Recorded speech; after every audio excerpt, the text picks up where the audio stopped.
สวัสดีค่ะพ่อแม่พี่น้องสวัสดีFCทุกท่านเนาะค่ะกลับมาพบมาพอกับเจตาพารวยคือเก่าเนาะค่ะในทางช่อง YouTube เนาะคลิปนี้เจตาก็จะว่างแนวทางของฮานอยค่ะฮานอยมีทุกวันออกทุกวันเนาะค่ะนี่จะเป็นประวัติของเจปากแดงค่ะเป็นของวันที่1มื้อวานนี้เนาะพี่น้องของเจปากแดงเข้าไปอยู่ค่ะรูด3น้อยเนาะเพิ่นเข้าไปรอบนึงเข้าไปรอบพิเศษค่ะ3 ตัว26234ค่ะตัวเน้นตัวเจาะพร้อมพี่น้องเจปากแดงแล้วก็ตัวเดียวหางเดียวที่เพิ่นเน้นให้เนาะนี่เอา2 หางอยู่56มี56 2 หางค่ะเพิ่นเน้นให้เข้าตัวเน้นตัวเจาะเข้าตัวเน้นตัวเจาะเนาะเข้าไปเจปากแดงค่ะเข้ารอบพิเศษเอาไปจะตามต่อเตรียมแคปหน้าจอรูด3น้อยมือแรงกับเจปากแดงเนาะค่ะจะมีรอบพิเศษค่ะ5 โมงครึ่งปกติ6 โมงครึ่ง VIP ทุ่มครึ่งค่ะทุ่มครึ่งเนาะรูด3น้อย3น้อยค่ะช่องของเจตาคลิปนี้ก็จะมี4 คนคือเก่าล่ะค่ะ4 ท่านสมใจเจปากแดงแนวทางพ่อเก่งเจตาพารวยค่ะเอามาไปรุ่นกันต่อค่ะรูด3น้อยเอาเบิ่งประวัติเพิ่นจักหน่อยเขาทุกมืออยู่ค่ะช่วงนี้เจปากแดงเนาะเขาทุกมืออยู่มารุ่นกันต่อ3น้อยค่ะมื้อแรงไปใหม่ไปต่อวันที่2เนาะค่ะเป็นวันที่2ของเดือนพฤศจิกาเจปากแดงค่ะรูด3น้อยวิ่งรูดเพิ่นให้มา6กับ8ค่ะ6กับ8 2ตัว4 หางค่ะ63 64 81 80เบิ่นจะมี66 88 3ตัว3 หางค่ะ681 863 686ค่ะวิ่งรูดเด่น6ตัวเดียวค่ะร่อง8เด่น2 หางค่ะ2ตัว68กับ81ค่ะ3ตัวนี่เน้นหางเดียวค่ะ3ตัวเน้นหางเดียว646ค่ะเอาพระจะตามต่อกับเจปากแดงรูด3น้อยมือแรงแคปหน้าจอไว้ค่ะพี่น้องแคปไว้เอาไปรุ่นกันของเพิ่นก็เดินมือละอันรอบเนาะค่ะเมื่อวานนี้ก็รอบนึงอยู่ของเจปากแดงเอาต่อไปค่ะกราบขอบคุณเจปากแดงหลายๆเด้อค่ะที่ให้แนวทางมาวางทางช่องเนาะกราบขอบพระคุณเป็นอย่างสูงค่ะนี่จะเป็นของเจตาพารวยค่ะเจตากับเขาไปอยู่หมู่บ้านนี้พี่น้องเข้าไปรอบนึงเนาะค่ะ2 ตัวบนพิเศษ262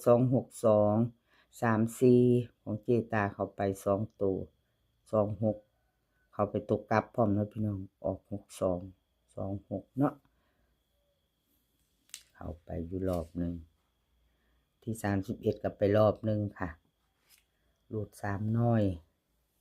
กับเจตาครับขอบคุณ FC ค่ะที่เข้ามารับชมรับฟังเนาะที่เข้ามารับชมรับฟังแนวทางของเจตาพารวยเนาะค่ะรูด3น้อยค่ะรูด3น้อยมือแรงกับเจตาวิ่ง3กับ7ค่ะ2ตัว4 หาง36 37 71 70เบิ้ล77ค่ะหางเดียวค่ะเจตาให้เบิ้ลหางเดียว77 3ตัว3 หางค่ะ370 736 771วิ่งเด่นทอกันค่ะ3กับ7เน้น2 หาง2ตัวค่ะ37กับ71ค่ะ3ตัว771ค่ะแคปหน้าจอค่ะไปจะไปต่อกับเจตาพารวยรูด3น้อยเนาะค่ะ5น้อยมีซุมือค่ะมีทุกวันออกทุกวันเนาะไปจะไปต่อกับเจตากับแคปหน้าจอเนาะค่ะไว้เอาไว้ไปรุ่นกันมือแรงชอบก็จัดขัดก็ผ่านเนาะค่ะรับชมรับฟังเป็นเพียงแนวทางเนาะหลุดไปกับกราบขอโทษขออภัยค่ะต่อไปค่ะเป็นของแนวทางพ่อเก่งค่ะแนวทางพ่อเก่งเพิ่นกับเขาไปอยู่รอบนึงอยู่เนาะค่ะพี่น้องเขาไปรอบนึงอยู่ วันที่31ค่ะเจตาก็ใจเบิ่ง2งวดเนาะพี่น้องเนาะมือ2มือเนาะค่ะเบิ่งประวัติเนาะเบิ่งประวัติรอบอันงวด2งวดเนาะค่ะใส่กันกับอันใหม่แนวทางของเพิ่นมีเขามีหลุดบ่เนาะค่ะให้ FC เพิ่นเบิ่งวิ่งรูดค่ะวิ่งรูดแนวทางพ่อเก่งว่านนี้เข้าไปอยู่เนาะเพิ่นเข้าไปครับปกติ2ตัวบนค่ะ9229เข้าไปตัวกลับปกติ79286เนาะค่ะ3ตัวเพิ่นเข้า2ตัวก็ตัวกลับ9229เข้าไปรอบนึงเนาะค่ะแนวทางพ่อเก่งกราบขอบคุณพ่อเก่งหลายๆเด้อค่ะที่ให้แนวทางมาวางทางช่องเนาะกราบขอบพระคุณเป็นอย่างสูงค่ะวันที่31ก็เข้าไปอยู่เนาะค่ะเข้าไปรอบนึงก็ถือว่ายังบ่ทันหลุดเนาะพี่น้องยังมาอยู่มือละรอบเนาะยังมาอยู่มือละรอบไปตามไม้ต่อค่ะไปต่อไปไม้มือไม้แล้ววันที่2เนาะรูด3หน่อยกับแนวทางพ่อเก่งค่ะวิ่งรูดเพิ่นให้มา9กับ4ค่ะ9กับ4 9 2ตัว4หาง2ตัว4หางค่ะ2ตัวนี่4หาง93 92 47 48ค่ะเบิ้ล99 44 3ตัว3หางค่ะ947 448 993วิ่งเด่น9ร่อง4ค่ะเน้น2หาง2ตัว92กับ48ค่ะ3ตัวนี่เน้นหางเดียวค่ะ448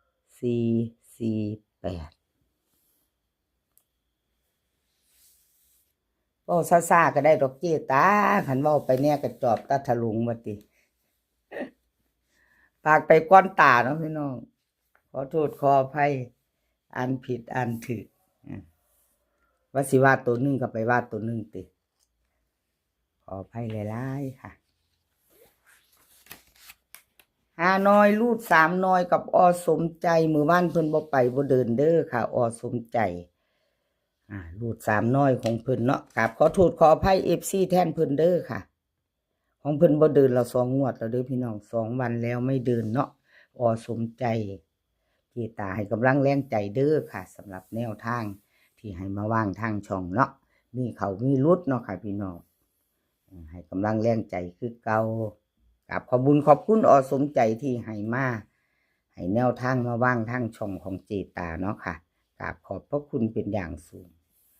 รูดไปแล้วก็ไม่มากค่ะพี่น้องมือนี้รูด3น้อยต่อคือเก่ากับอสมใจเนาะถ้าชอบก็จัดขัดก็ผ่านค่ะวิ่งรูดค่ะเพิ่นให้มาอสมใจ5กับ2ค่ะ2ตัว4หาง57 58 21 20ค่ะเบิ้ลจะมี5522 3ตัว3หางค่ะ520 258 521ค่ะวิ่งรูดเด่นทอกันเด่นเท่ากัน5กับ2เน้น2หางค่ะ2ตัว58กับ20 3ตัวหางเดียวค่ะหางเดียวเพิ่นเน้นให้520เอาแคปหน้าจอค่ะเพื่อจะไปต่อกับอสมใจมือแรงนี่เนาะรูด3น้อยเนาะค่ะใครจะไปต่อแคปหน้าจอไม่